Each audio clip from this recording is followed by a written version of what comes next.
Olá, galera! Hoje eu trouxe aqui o assunto figura de linguagem. E como sabemos, figura de linguagem é um recurso linguístico utilizado para dar mais ênfase ao que o orador quer transmitir. É utilizado para deixar o texto mais bonito, mais literário. Então, sem enrolação, a primeira figura de linguagem que eu trouxe aqui é a comparação. A comparação ela estabelece uma conexão com dois elementos que se identificam. A principal característica dessa figura de linguagem é que os dois elementos eles são ligados por conectivos comparativos. Esses conectivos são dados de forma explícita. Alguns que eu posso citar são o como, tal qual, tal como. Temos também alguns verbos que exercem essa função, como o verbo parecer. Também temos assemelhar-se. E o exemplo que eu trouxe aqui para vocês observarem essa figura de linguagem é o seguinte. Aqui o exemplo. Quero ser paciente como um monge. Vocês conseguem observar que o conectivo como estabelecendo essa ideia de comparação.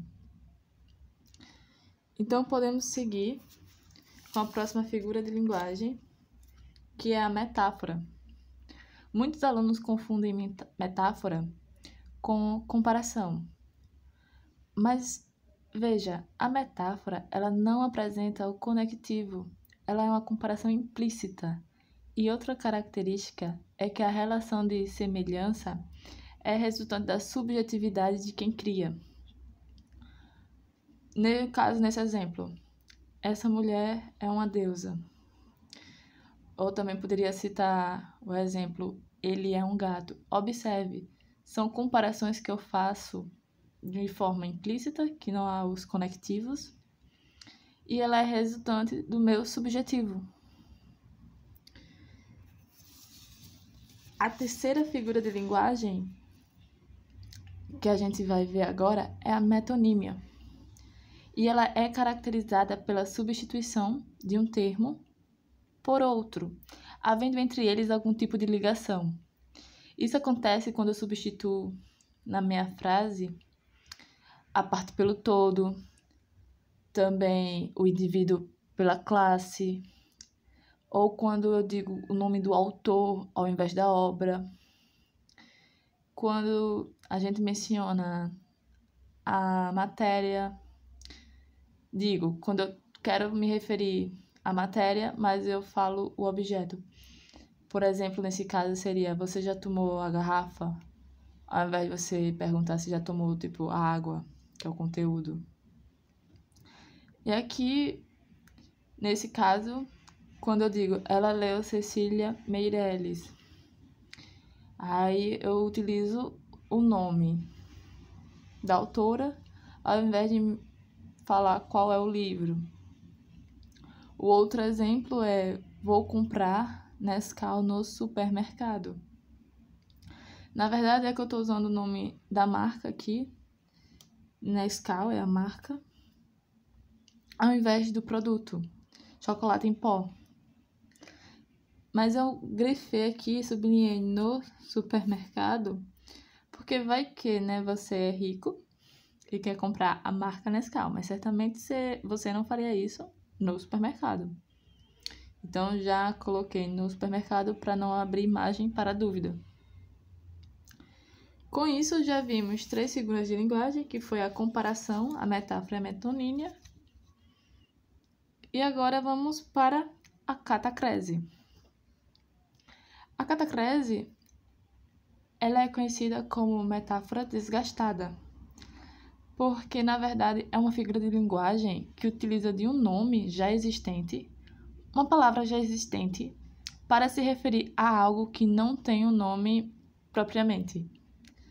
Na verdade, a expressão que usamos já se tornou algo tão comum que foi incorporado ao nosso cotidiano. Veja se vocês não conhecem esses exemplos. Ele sentou no braço do sofá. Ela gosta de sapato bico fino. A gente sabe que nem sofá tem braço, nem sapato tem bico. Mas são expressões comuns, são expressões do nosso cotidiano. A nossa próxima figura de linguagem é a sinestesia, que é caracterizada pela combinação entre 2 ou mais dos 5 sentidos. Isto é, visão, tato, audição, paladar e olfato, e também sensações psicológicas. Ela traz essas informações misturadas. Por exemplo, na frase: esse vestido possui uma cor berrante. Temos a junção do sentido da visão com o da audição. O outro exemplo é: sua risada é gostosa. Aqui é uma mistura do sentido da audição com o paladar. Ok, dito isso, a gente já viu as figuras de linguagem: comparação, metáfora, metonímia, catacrese e sinestesia. Vamos agora para a nossa sexta figura de linguagem, que é a perífrase. A perífrase, ela é caracterizada pela substituição de uma ou mais palavras por outra expressão e é empregada para lugares, objetos ou ser. Aqui, por exemplo, o Timão venceu a partida. A palavra Timão, ela está substituindo a palavra Corinthians. No exemplo, Sampa é o grande centro financeiro do país. Sampa está remetendo à cidade de São Paulo. Outro exemplo seria: a Cidade de Luz é linda no fim do ano. Cidade de Luz é como é conhecida a cidade de Paris. Entre outros exemplos que eu poderia citar. Mas o que é interessante é que quando eu quero substituir um nome de uma pessoa, a figura de linguagem, ela tem o nome de antonomásia, que é a substituição do nome de uma pessoa por outro nome, outra expressão que a gente reconhece. Por exemplo, Pelé. É como é conhecido Edson Arantes, rainha do pop. É como é conhecida Madonna. A gente também tem o rei do rock, que é o Elvis Presley. Realmente, galera, é muita figura de linguagem para decorar. Então, pausa o vídeo, volta para poder seguir adiante. Se você tiver dúvida, pode deixar nos comentários. E para acabar essa primeira parte, vou falar de mais 2 figuras de linguagem. Agora é a vez da prosopopeia. Também é conhecido como personificação. E o que é prosopopeia está aí copiado no card. Prosopopeia é a utilização de características humanas para atribuir sentimentos, qualidades e ações aos seres irracionais e objetos inanimados. Os alunos não costumam confundir prosopopeia com outro tipo de figura de linguagem. A questão é decorar mesmo o nome. E como exemplo, temos o dia acordou feliz. Também temos aqui o gato sorriu para a dona.